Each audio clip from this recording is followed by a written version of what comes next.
Hello everybody, this is going to be on the Tuxedo Touch. I'm going to show you how to reset the panel board without having to unplug it or pull any wires off of it or taking off the wall. If your panel board's frozen up for some reason, if the, let's say the Wi-Fi won't keep up or it won't go into dim mode, what you need to do is you need to reset the panel.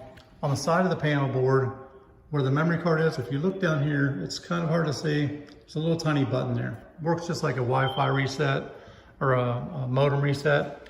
You need a little pin, paper clip. I'm gonna use a sheetrock screw here. And basically all you do is you insert it on that, and when you press in, you'll notice the lights come on, the panel goes black, and then after a couple seconds, it'll start rebooting. It'll go through a setup menu, a little boot log, and I'm just gonna keep quiet here for a minute while it's doing that. This is completely normal when it's resetting.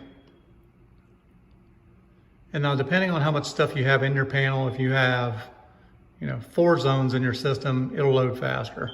If you have 50 zones in your system and a bunch of automation, it may take a little bit longer to load.